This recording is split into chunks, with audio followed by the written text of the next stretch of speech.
Hello, everybody. My name is Jeff Sabo, and welcome to another edition of Behind the Cape. Well, it's the beginning of June, which means I'm going to be reviewing X-Men: The Dark Phoenix. Well, compared to some of the other X-Men movies, is this movie particularly the greatest? Not exactly. I believe there are some other movies within that X-Men series, if you include the Deadpool movies, that have a much better storyline, are a little bit stronger in terms of the content, and being able to push the plot. However, going into this one, I do understand that a lot of the Rotten Tomatoes reviews weren't very good. A lot of their user reviews on IMDb.com were not very good. Some of the critics were kind of so-so on it.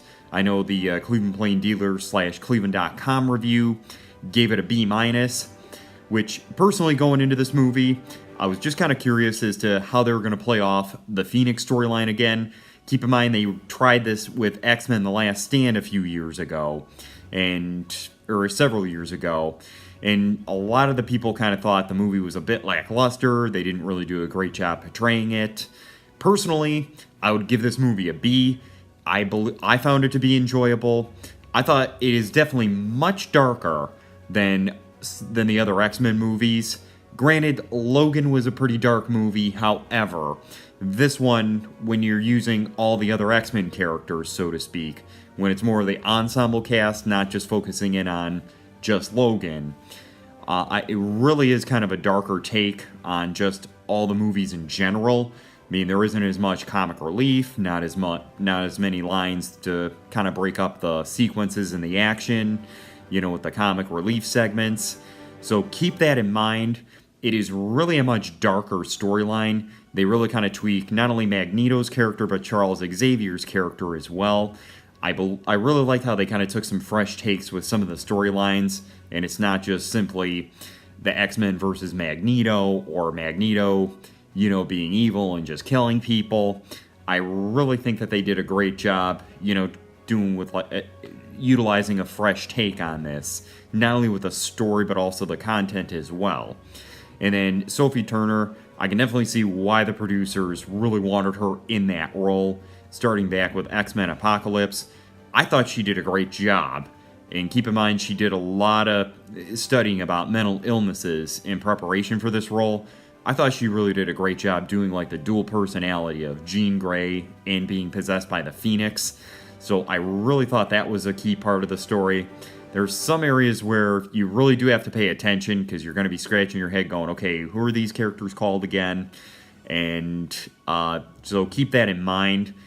Jessica Chastain really did a great job in the film, with the character that she plays.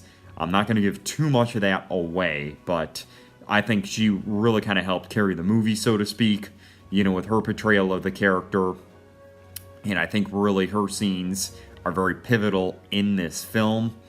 And the movie does take place in the 90s. However, don't go in expecting a lot of 90s references. You're not going to hear Nirvana, Pearl Jam, some of the 90s music.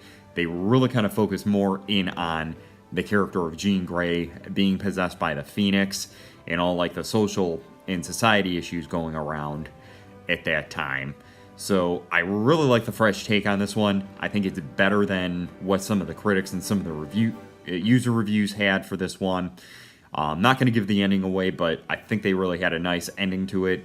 Keep in mind they had to reshoot the ending, and I did read that they had to tweak this a few times just to make sure that they got the ending that they wanted, and they had to do some reshoots.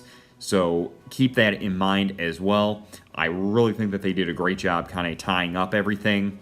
Also keep in mind that this is supposed to tie up the entire sequence of X-Men movies dating back to the first one since 2000, as Disney does have control over it. Now, the New Mutants, which is supposed to be within the same storyline, is scheduled to come out next April. Whether or not that's still going to happen has yet to be seen. Disney has not made any other plans for it. Whether or not it's going to hit theaters, it has yet to be seen, or just going to be on one of the streaming services. So this one, I think, really does a great job of tying up some loose ends and really kind of creating some peace amongst some of the characters as well. So if you have a chance, go see X-Men: Dark Phoenix.